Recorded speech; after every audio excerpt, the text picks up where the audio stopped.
സദൃശ്യവാക്യം 20-ാം അധ്യായത്തിൻ്റെ 6-ാം വാക്യം.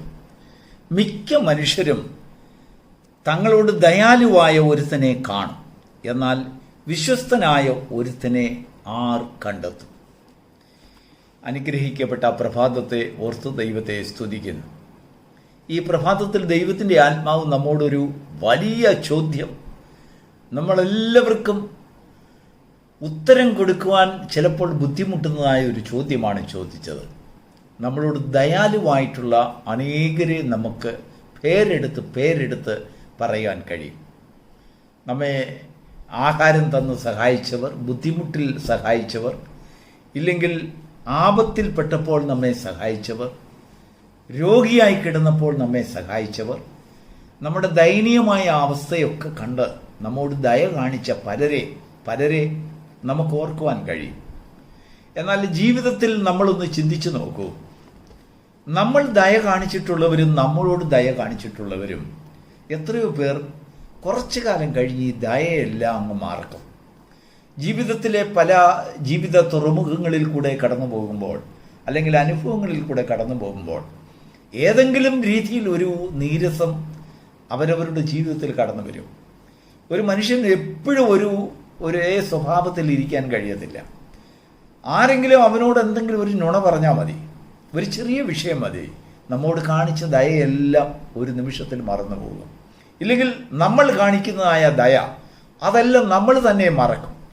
നമ്മുടെ ജീവിതത്തിൽ ആ ദയ മറന്നു കഴിഞ്ഞാൽ പിന്നെ അസമാധാനം വർദ്ധിക്കും, എന്നും കലഹങ്ങൾ ഉണ്ടാകുവാൻ തുടങ്ങും. അങ്ങനെയാണ് പല കുടുംബങ്ങളിലും കലഹം ആരംഭിക്കുന്നത്. ആദ്യമൊക്കെ ഒരുപാട് ദയ കാണിക്കും, എന്ന് പറഞ്ഞാൽ സ്നേഹം കാണിക്കും. ആ സ്നേഹവും ദയയും തമ്മിൽ കൂടിക്കലർന്നു പോകും. എന്നാൽ ശലോമോൻ ഇവിടെ എടുത്തു കാണിക്കുന്നതായ ഒരു വിഷയം, ദയയും വിശ്വസ്തതയും ഒന്നല്ല, രണ്ടും രണ്ടാണ്. ഒരു മനുഷ്യനോട് വിശ്വസ്തതയില്ലാതെ തന്നെ അവനോട് നമുക്ക് ദയ കാണിക്കാൻ കഴിയും. നമ്മുടെ ജീവിത പങ്കാളിയോട്, നമ്മുടെ കുഞ്ഞുങ്ങളോട്, നമ്മുടെ സ്നേഹിതരോട് നാം വിശ്വസ്തരല്ലെങ്കിലും, അല്ലെങ്കിൽ അവർ വിശ്വസ്തരല്ലെങ്കിലും തമ്മിൽ ദയ കാണിച്ചെന്നിരിക്കാം. കുടിക്കുവാൻ ദാഹിക്കുന്നുവെങ്കിൽ നമുക്ക് കുടിക്കാൻ വെള്ളം വാങ്ങിച്ചു തന്നെന്നിരിക്കും, ഇല്ലെങ്കിൽ അവരുടെ വീട്ടിൽ നിന്ന് ഭക്ഷണം തന്നെന്നിരിക്കും.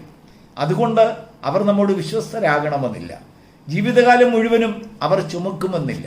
എന്നാൽ നമ്മെ നരയ്ക്കോളം വാർദ്ധക്യ കാലത്തും കൈവിടുകയില്ല എന്ന് പറഞ്ഞതായ ഏക വ്യക്തി ഈ ഭൂമിയിൽ അത് ദൈവം മാത്രമേ ഉള്ളൂ. ദൈവത്തിന് മഹത്വം ഉണ്ടാകട്ടെ. പ്രിയപ്പെട്ട ദൈവത്തിൻ്റെ മക്കളെ, അവിശ്വസ്തതയുള്ള ഒരു ലോകത്തിലാണ് നാം ജീവിക്കുന്നത്.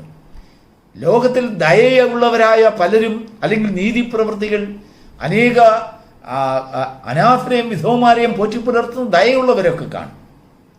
ദയയോട് സംസാരിക്കുന്നവർ, ദയയോട് നീതിയോട് സംസാരിക്കുന്നവരെയൊക്കെ നമുക്ക് ലോകത്തിൽ കാണുവാൻ കഴിയും. എന്നാൽ അതൊന്നും വിശ്വസ്തതയല്ല. സാഹചര്യങ്ങളുടെ വിപരീതമായ സാഹചര്യങ്ങൾ ഉണ്ടാകുമ്പോൾ, ഇല്ലെങ്കിൽ പ്രത്യേകമായ ചില വിഷയങ്ങളുടെ മുഖത്ത് ആ ദയ എല്ലാം മനുഷ്യൻ വെട്ടിമാറ്റും, നിർത്തിക്കളയും, നമ്മളെ വിട്ടുകളയും, വഴിയിൽ ഉപേക്ഷിച്ച് കളയും. മാതാപിതാക്കൾ കുഞ്ഞുങ്ങളെ ഉപേക്ഷിച്ച് കളയുന്നില്ലേ? അമ്മ കുഞ്ഞിനെ ഉപേക്ഷിക്കുന്നില്ലേ? അപ്പൻ മക്കളെ മറന്നു കളയുന്നില്ലേ? ഭാര്യ ഭർത്താവിനെ മറക്കുന്നില്ലേ? ഭർത്താവ് ഭാര്യയെ മറക്കുന്നില്ലേ? മാതാപിതാക്കളെ മറക്കുന്നില്ലേ? സ്നേഹിതരെ മറക്കുന്നില്ലേ? ഇതെല്ലാം കാരണം വിശ്വസ്തത എന്ന് പറയുന്നതായ ഒരു രസതന്ത്രം മനുഷ്യനിൽ വർക്ക് ചെയ്യുന്നില്ല എന്നതുകൊണ്ടാണ്. ആ വിശ്വസ്തത ഒരു മനുഷ്യർക്ക് പ്രോമിസ് ചെയ്യുവാൻ, അല്ലെങ്കിൽ വാഗ്ദാനം ചെയ്യുവാൻ കഴിയുന്നത് അത് കർത്താവായ യേശു ക്രിസ്തുവിന് മാത്രമേ ഭൂമിയിൽ സാധിച്ചിട്ടുള്ളൂ. താൻ എന്താണ് പറയുന്നത് അറിയാമോ? ഞാൻ നിന്നെ ഒരു നാളും കൈവിടുകയില്ല, അതിനുശേഷം ഉപേക്ഷിക്കുകയുമില്ല. ഇങ്ങനെ ഒരു പ്രോമിസറി ആരെങ്കിലും തരുമോ? ആരെങ്കിലും ഇങ്ങനെ ഒരു വാഗ്ദാനം തരുമോ? ഒരിക്കലും ഞാൻ നിന്നെ വിടുകയില്ല. ഇല്ല. അങ്ങനെ ആരെങ്കിലും പറഞ്ഞാൽ തന്നെ ആ ബന്ധം, അത് ഈ ചില വിഷമങ്ങൾ, വൈഷമ്യങ്ങളുടെ മുഖത്ത് അത് തകരുന്നതിനിടയായിത്തീരും. ആ വിശ്വസ്തമായ വാക്കുകൾക്കൊക്കെ തകർച്ചയുണ്ടാകും. എന്നാൽ ഇങ്ങനെ തകരുന്നതായ ഒരു ഹൃദയത്തോടുകൂടെ സൃഷ്ടിക്കപ്പെട്ട മനുഷ്യനിൽ വിശ്വസ്തത എങ്ങനെ ഉളവാക്കാം, എങ്ങനെ കൊണ്ടുവരാം? ഒരു മനുഷ്യനെ വിശ്വസ്തനാക്കുന്നത് എങ്ങനെയാണ് മനുഷ്യനെയും തമ്മിൽ വിശ്വസ്തരാക്കുന്നത്? ദൈവത്തിൻ്റെ വചനത്തിൽ കൂടെ നാം വ്യക്തമായി പഠിച്ചാൽ, മനുഷ്യൻ അവനവനോട് തന്നെ ആദ്യം വിശ്വസ്തത പുലർത്തണം. ദൈവത്തിന് സ്തോത്രം. നമ്മുടെ ജീവിതത്തിൽ ദ്വന്ദ്പക്ഷങ്ങളുണ്ട്, ഇരുപക്ഷങ്ങളുണ്ട്, ഇരു ചിന്താഗതികളുണ്ട്, നന്മയുണ്ട്, തിന്മയുണ്ട്. ദൈവം മനുഷ്യനെ ഭൂമിയിലേക്ക് ഇറക്കി വിടുമ്പോൾ, ഇതാ ഞാൻ നന്മയും തിന്മയും നിന്റെ മുൻപിൽ വയ്ക്കുന്നു. ഏകമാണ്, നിങ്ങളുടെ മുൻപിൽ എന്നല്ല, നിന്റെ മുൻപിൽ വയ്ക്കുന്നു എന്ന് പറഞ്ഞാൽ ഒരു മനുഷ്യന്റെ ഹൃദയത്തിൽ നന്മയും തിന്മയുമുണ്ട്. എന്നാൽ ഇതിൻ്റെ മധ്യത്തിൽ ഒരു ഭരണക്കാരനില്ല. അതിനെ എങ്ങനെ അഡ്മിനിസ്ട്രേറ്റ് ചെയ്യണമെന്നുള്ളതായ ഒരു ഭരണതന്ത്രം മനുഷ്യന്റെ ജീവിതത്തിൽ ഇല്ലാത്തത് കാരണം അവൻ പലപ്പോഴും നന്മയ്ക്ക് വേണ്ടിയും പലപ്പോഴും തിന്മയ്ക്ക് വേണ്ടിയും അവൻ്റെ കൈകളെ നീട്ടുന്നു. എന്നാൽ കർത്താവായ യേശു ക്രിസ്തു നമ്മുടെ ജീവിതത്തിൽ കടന്നു വരുമ്പോൾ അവനാണ് വിശ്വസ്തൻ. വിശ്വസ്തതയുള്ള വാക്കുകൾ, വിശ്വസ്തതയുള്ള വാഗ്ദാനം, അവൻ്റെ സ്നേഹം വിശ്വസ്തമാണ്. അവൻ്റെ സ്നേഹം അനുഭവിച്ചവരാരും ഒരിക്കലും അവനെ വിട്ട് പിന്മാറുകയും അത്രയ്ക്ക് ദയയും വിശ്വസ്തതയും എന്നും താൻ പറഞ്ഞ വാക്ക് എന്നും ജീവിതത്തിൽ പാലിക്കുന്നതായ ഒരു വ്യക്തിത്വം, അതാണ് ക്രിസ്തുയേശുവിൽ കൂടെ നമുക്ക് അനുഭവിക്കുവാൻ കഴിയുന്നത്. ഒരിക്കൽ ഗലാത്യ സഭയ്ക്ക് ഇങ്ങനെ ഒരു അബദ്ധം പറ്റി. അവർ ക്രിസ്തുവിലേക്ക് വന്നു, വിശ്വസ്തനായ ക്രിസ്തുവിനെ അവർ കണ്ടെത്തി, അവർ അനുഭവിച്ചറിഞ്ഞു. എന്നാൽ ആരോ ചെന്ന് അവരുടെ ഹൃദയത്തോട് ചില നുണകാര്യങ്ങളെല്ലാം പറഞ്ഞു, തെറ്റായ ഉപദേശങ്ങൾ അവരോട് പറഞ്ഞു, തെറ്റായ മാർഗത്തിൽ കൂടെ അവരെ വലിച്ചിഴയ്ക്കാൻ തുടങ്ങി. അവരുടെ ഹൃദയം പെട്ടെന്ന് ദൈവത്തെ വിട്ട് മാറി.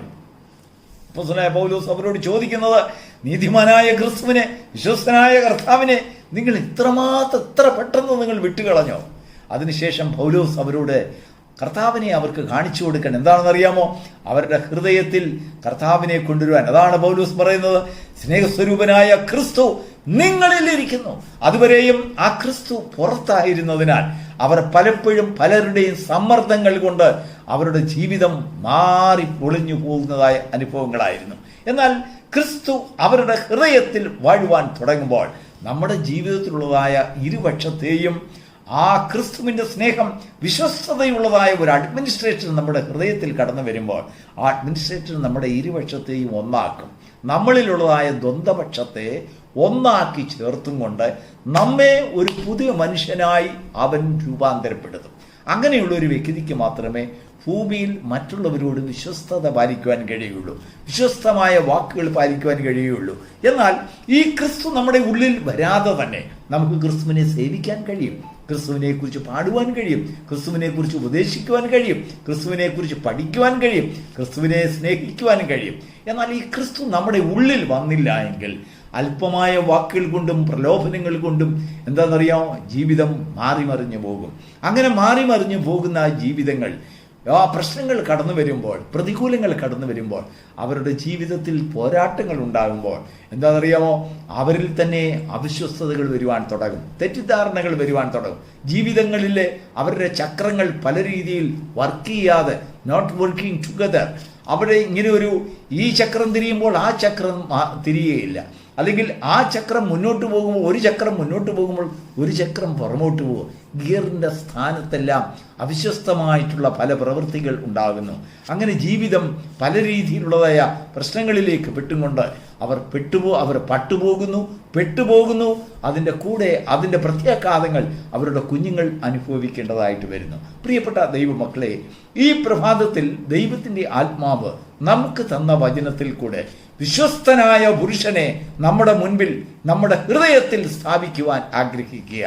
നാം അതിനായി നമ്മുടെ വാതിലുകളെ തുറന്നു കൊടുക്കുമെങ്കിൽ നമ്മോടുകൂടെ ഭക്ഷണം കഴിക്കുന്നതായ ഒരു ദൈവം, നമ്മോടുകൂടെ പന്തിയിലിരിക്കുന്നവനായ ദൈവം. നോക്കൂ, വെളിപ്പാട് പുസ്തകം 3-ാം അധ്യായത്തിൽ വായിക്കുന്നത്, ഞാൻ വാതിൽക്കൽ നിന്ന് മുട്ടുന്നു, ആരെങ്കിലും എൻ്റെ ശബ്ദം കേട്ട് തുറന്നാൽ. ദൈവം നമ്മുടെ ഹൃദയത്തിൽ കടന്നു വരണമെങ്കിൽ ആ വാതിലുകളെ തുറന്നു കൊടുക്കുവാനുള്ള അധികാരം നമ്മുടെ ഇരിക്കുക. നമ്മുടെ ചാവിയല്ല ഇരിക്കുന്നുണ്ട്. നമ്മൾ ചാവിയിട്ട് തുറന്നെങ്കിൽ മാത്രമേ ശബ്ദം കേൾക്കുന്നുണ്ട്. ഞാൻ വാതിൽക്കൽ നിന്ന് മുട്ടുന്നു. ദൈവത്തിന് സ്തോത്രം. ദൈവത്തിന് അവിടം വരെ നമ്മുടെ വാതിൽക്കൽ വരെ വരാൻ കഴിയത്തുള്ളൂ. ആ വാതിൽ തുറന്നു കൊടുക്കുവാനുള്ള ഒരധികാരം ദൈവം നമ്മളെ ഏൽപ്പിച്ചിരിക്കുക. നിനക്ക് വേണമെങ്കിൽ തുറക്കുക, നിന്നെക്കൊണ്ട് തുറക്കുവാൻ കഴിയുമെങ്കിൽ ആ കർത്താവ് നമ്മുടെ ഉള്ളിൽ വന്നതിന് ശേഷം അവൻ അവനോടുകൂടെ ഇരുന്ന് ഭക്ഷണം കഴിക്കും. അങ്ങനെ ഒരു ദൈവത്തെക്കുറിച്ച് നിങ്ങൾ കേട്ടിട്ടുണ്ടോ? അങ്ങനെ ആരെങ്കിലും ജീവിതത്തിൽ നിങ്ങൾക്ക് അങ്ങനെയുള്ള ഒരു വിശ്വസ്തതയുള്ള ഒരു പുരുഷനെ നിങ്ങൾക്ക് കാണുവാൻ കഴിയുമോ? ആ പുരുഷൻ നമ്മുടെ ജീവിതത്തിൽ കടന്നു വരുമ്പോൾ എന്തറിയാമോ, നമ്മുടെ ജീവിതത്തിൽ പ്രകാശമുണ്ടാകുന്നു. നമ്മുടെ മുഖത്ത് പ്രകാശമുണ്ടാകുന്നു, പഴയ കരിവാളിപ്പുകളെല്ലാം മാറുന്നു, നമ്മളിലൊരു സന്തോഷമുണ്ടാകുന്നു, നമ്മുടെ കണ്ണുകളിൽ തിളക്കമുണ്ടാകുന്നു. പ്രതികൂലങ്ങൾ വന്നിരുന്നാലും, അനേക പാടുകൾ വന്നിരുന്നാലും, യാതനകൾ വന്നിരുന്നാലും, അപമാനങ്ങൾ വന്നിരുന്നാലും ശരി, നമ്മുടെ ഉള്ളിലിരിക്കുന്ന വ്യക്തി നമ്മോട് സംസാരിക്കും, ഞാൻ വിശ്വസ്തനാണ്, ഞാൻ വിശ്വസ്തനാണ്. അവർ അവിശ്വസ്തതയായിരിക്കാം, അവർ നിന്നോട് അവിശ്വസ്തത കാണിച്ചെന്നിരിക്കാം. നിന്റെ ഭാര്യ നിന്നോട് അവിശ്വസ്തത കാണിച്ചേക്കും, നിന്റെ ഭർത്താവ് നിന്നോട് അവിശ്വസ്തത കാണിച്ചേക്കും, കൂട്ടുകാരൻ നിന്നോട് അവിശ്വസ്തത കാണിച്ചേക്കും. സാരമില്ല, ഞാനുണ്ടല്ലോ, ഞാൻ വിശ്വസ്തനല്ലേ, ഞാൻ നിന്നെ കൈവിടില്ല എന്ന് പറഞ്ഞില്ലേ. എപ്പോൾ വരെ? ലോകാവസാനം വരെ, ജീവിതാവസാനം വരെ. നീ നരയ്ക്കുവോളം, നീ വാർദ്ധക്യത്തിൽ വന്നിരുന്നാലും ശരി, സൗന്ദര്യമില്ലെങ്കിലും, ക്ഷീണിതനാണെങ്കിലും, വേദനയിലാണെങ്കിലും, കേടുപാടുകൾ ഉള്ളവെങ്കിലും, അനേക രോഗിയാണെങ്കിലും ശരി, ഞാൻ വിടില്ല, ഞാൻ ഉപേക്ഷിക്കില്ല. ഞാൻ സൗഖ്യദായകനായി, ആശ്വാസദായകനായി നിന്നോട് കൂടെ ഇരിക്കും എന്ന് ദൈവത്തിൻ്റെ ആത്മാവ് വചനത്തിൽ കൂടെ നമ്മോട് സംസാരിക്കുകയാണ്. പ്രിയപ്പെട്ട ദൈവത്തിൻ്റെ മക്കളെ, ഇന്ന് ഈ പ്രഭാതത്തിൽ ദൈവത്തിൻ്റെ ആത്മാവ് നമ്മോട് ചോദിച്ച ഒരു മനോഹരമായ ചോദ്യം, സീരിയസ് ക്വസ്റ്റ്യനാണ്. ദയാലുവായിട്ടുള്ള മനുഷ്യരെ മിക്ക മനുഷ്യർക്കും, നിങ്ങളിൽ മിക്ക പേർക്കും കണ്ടുമുട്ടുവാൻ കഴിഞ്ഞെന്നിരിക്കാം. അവർ നിനക്ക് നീ പ്രതീക്ഷിക്കാത്ത ചില നന്മകൾ ചെയ്തവരാണെന്ന് നിനക്ക് സമർത്ഥിക്കാൻ സാധിച്ചേക്കും. അനേക ദാനധർമ്മങ്ങൾ ചെയ്ത് നിന്നെ ഉയർത്തിയവരാണെന്ന്, നല്ല ഒരു ജോലി വാങ്ങിത്തന്നവനെന്ന് നിങ്ങൾക്ക് പറയുവാൻ കാണും, അപ്രീസിയേറ്റ് ചെയ്യാൻ കാണും. പക്ഷേ ഇന്ന് നിന്നെ സ്നേഹിച്ചവൻ വിശ്വസ്തതയുടെ പുരുഷന്മാരല്ലെങ്കിൽ നാളെ നിന്റെ കരണത്തടിച്ചെത്തിരിക്കും, നാളെ നിന്നെ അപമാനിച്ചെന്നിരിക്കും. നിനക്കും അതുപോലെ തന്നെ. നീ വിശ്വസ്തനല്ലെങ്കിൽ ഇന്ന് നീ സ്നേഹിച്ച വ്യക്തി നീ തന്നെ തിരിഞ്ഞ് അവന് ശത്രുവായി മാറിയെന്നിരിക്കും. എന്നാൽ എങ്ങനെയാണ് ഈ പ്രശ്നം പരിഹരിക്കുന്നത് അറിയാമോ? വിശ്വസ്തതയുള്ള ഒരു പുരുഷനെ നമ്മുടെ ജീവിതത്തിലേക്ക് കൊണ്ടുവരിക, നമ്മുടെ ഭവനത്തിലേക്ക് കൊണ്ടുവരിക, നാം പോകുന്ന യാത്രയിലെല്ലാം കൊണ്ടുവരിക. അങ്ങനെ കൊണ്ടുവരുമ്പോൾ ആ വിശ്വസ്തനായ പുരുഷൻ നമ്മോട് ദിവസവും ഓരോ നിമിഷം തോറും സംസാരിക്കും. എവിടൊക്കെ നമ്മൾ അവിശ്വസ്തതയുടെ കല്ലുകളിൽ മോതുന്നുണ്ടോ, അല്ലെങ്കിൽ അവിശ്വസ്തതയുടെ ആണികൾ നമ്മുടെ ശരീരത്തെ അടിച്ചു വീഴുമ്പോൾ, ശത്രു നിന്നെ ക്ഷതമേൽപ്പിക്കുമ്പോൾ, നിന്നെ തകർത്ത് കളയുവാൻ നോക്കുമ്പോൾ, ഇതാ ഒരു വിശ്വസ്ത പുരുഷൻ നിന്റെ ഹൃദയത്തിൽ ഇരുന്നു കൊണ്ട് സംസാരിക്കുന്നു, ഞാൻ നിന്നോടുകൂടെയുണ്ട്, ഞാൻ സകലത്തിനും മതിയായവൻ, ഞാൻ നിന്നെ പുലർത്തും, ഞാൻ നിന്നെ നടത്തും, ഞാൻ നിന്നെ സൗഖ്യമാക്കുന്ന യഹോവയാകുന്നു, അന്ത്യം വരെയും നിന്നെ നടത്തുവാൻ ശക്തനായ ദൈവം. ആ ഇൻപ ശബ്ദം നമുക്ക് കേൾക്കുമ്പോൾ, പ്രഭാതത്തിൽ നാം എഴുന്നേൽക്കുമ്പോൾ നാം ആ വചനം കേട്ടുകൊണ്ട് എഴുന്നേൽക്കുമെങ്കിൽ എന്താണെന്നറിയാമോ? ഞാൻ നിന്നെ കൈവിടുകയില്ല, ഞാൻ നിന്നെ ഉപേക്ഷിക്കുകയില്ല. ദൈവത്തിന് സ്തോത്രം. വിശ്വസ്തനായവൻ നമ്മോട് സംസാരിക്കുമ്പോൾ നമ്മുടെ ജീവിതത്തിൽ നാം ഇടപെടുന്നിടത്തെല്ലാം വിശ്വസ്തതയുടെ വേരുകൾ പാകുന്നതിനിടയായിത്തീരും. നാം പറയുന്ന വാക്കുകളിലെല്ലാം വിശ്വസ്തതയുടെ വിത്തുകൾ കാണും. ആ വിത്തുകൾ മുളയ്ക്കും, നമ്മുടെ സമൂഹത്തിൽ വിശ്വസ്തത കൊണ്ടുവരും, സമാധാനം കൊണ്ടുവരും, ഐക്യത കൊണ്ടുവരും. ഇത് ഒരു ദിവസം കൊണ്ട് വരുന്നതല്ല, അല്ലെങ്കിൽ ഒരു രാത്രി കൊണ്ട് വരുന്നതല്ല. ജീവിതത്തിൽ അനേക അവിശ്വസ്തതകളെ പരിഹരിച്ച് തീർക്കുന്നിടം വരെ ആ വിശ്വസ്തനായ പുരുഷൻ നമ്മുടെ ഹൃദയത്തിൽ ഇരുന്ന് വാദിച്ചു കൊണ്ടിരിക്കും. ദൈവത്തിന് സ്തോത്രം. ഓരോരോ അറകളിലേക്കും ഹൃദയത്തിൻ്റെ നിഗമനങ്ങളിലേക്കും ആ വിശ്വസ്തനായ പുരുഷൻ ഒരു വാതിൽ തുറന്നു കൊടുക്കുന്നുണ്ടെങ്കിൽ നമ്മുടെ ജീവിതത്തിൽ ആ വിശ്വസ്തത കടന്നു വന്ന് നമ്മുടെ ജീവിതത്തെ രൂപാന്തരപ്പെടുത്തും. നമ്മുടെ കണ്ണുകൾ പ്രകാശിക്കും.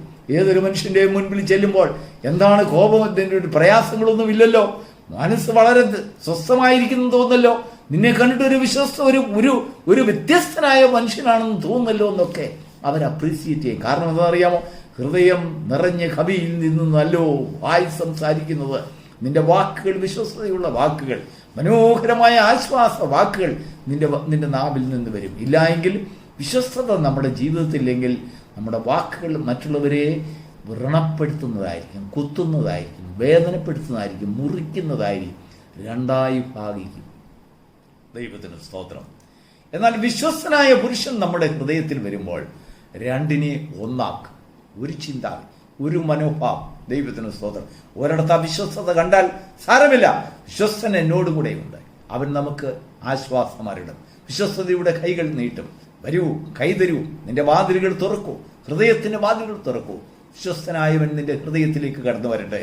നിന്റെ ഭവനത്തിൽ ഒരു വിശ്വസ്തത പുരുഷൻ കടന്നു വന്ന് വസിക്കുമ്പോൾ, അവന് സ്ഥാനം കൊടുക്കുമ്പോൾ, നമ്മുടെ പന്തിയിൽ അവൻ നമ്മോടുകൂടെ ഭക്ഷിക്കുമ്പോൾ, ആ ഭക്ഷണത്തിലും നാം ചെയ്യുന്ന കാര്യങ്ങളിലൊക്കെയും ഇതാ വിശ്വസ്തതയുടെ മാർഗം കടന്നു വരുന്നു. അതുമൂലം സമാധാനം വർദ്ധിക്കുന്നു. ലോകത്തിൽ നമ്മൾ അന്യരല്ല എന്നുള്ളതായ ഒരു ബോധം നാം ആർക്കും അധികപ്പറ്റല്ല എന്നുള്ളതായ ഒരു ചിന്ത. നമ്മോടുകൂടെയുള്ളവൻ മറ്റുള്ളവരോടുകൂടെയുള്ളവനേക്കാൾ വലിയവൻ എന്നുള്ളതായ ചിന്ത. പരീക്ഷകളിലും പ്രയാസങ്ങളിലും നിലനിൽക്കുവാനുള്ള ഒരാത്മധൈര്യം, ഒരു വിശ്വാസം. എത്ര ഇല്ലായ്മകളിലും സന്തോഷിക്കുന്നതായ ഒരു അനുഭവം. മനസ്സ് സന്തോഷിക്കുന്നു, ഹൃദയം സന്തോഷിക്കുന്നു, ആത്മാവ് സന്തോഷിക്കുന്നു, അനേകരെ സന്തോഷിപ്പിക്കുന്നു, അനേകർക്ക് സന്തോഷം പകർന്നു കൊടുക്കുന്നു. ഇതാണ് ക്രിസ്തീയ ജീവിതം. ഈ ജീവിതത്തിൻ്റെ ആഴത്തിലേക്ക് കടന്നു വരുവാൻ ഈ പ്രഭാതത്തിൽ ദൈവം നിനക്ക് ധാരാളം കൃപ തരുമാറാകട്ടെ. ഇന്ന് പ്രഭാതത്തിൽ നാം വായിച്ച വാക്യം ഒന്നുകൂടെ വായിക്കട്ടെ. മിക്ക പേർക്കും തങ്ങളോട് ദയാലുവായിട്ടുള്ള ഒരു മനുഷ്യരെ കണ്ടെത്തിയെന്നിരിക്കാം, എന്നാൽ വിശ്വസ്തനായ ഒരു പുരുഷനെ ആർ കണ്ടെത്തും? അത് നമ്മുടെ കർത്താവായ യേശു ക്രിസ്തുവാണ്. അവൻ നിന്റെ ജീവിതത്തിലേക്ക് കടന്നു വരുമ്പോൾ വിശ്വസ്തതയുടെ ഫലം അത് വിളഞ്ഞ് അത് വലിയ വൃക്ഷമായി ആകാശത്തിലെ സകലവിധമായ പർവ്വജാതികളും വന്ന് അതിന്മേൽ വസിക്കുന്ന മനോഹാരിതയുള്ളതായ തണലേകുന്ന ആ വിശ്വസ്തതയേകുന്നതായ ആശ്വാസമേകുന്നതായ അല്ലെങ്കിൽ അവർക്ക് ഉറങ്ങുവാനും ഇരിക്കുവാനും അത് സ്നേഹത്തോടെ അല്ലെങ്കിൽ ധൈര്യത്തോടെ അതിൻ്റെ കീഴിൽ അതിന്മേൽ ഇരുന്നാൽ ഒരാപത്തും വരികയിലുള്ളതായ ഒരു ധൈര്യം, ഒരു ഒരു ഒരു ഒരു വാഗ്ദാനം അത് നൽകുന്നു. അങ്ങനെയുള്ള ഒരു അനുഭവത്തിലേക്ക് ദൈവം നമ്മളെ നടത്തുമാറാകട്ടെ. God bless you.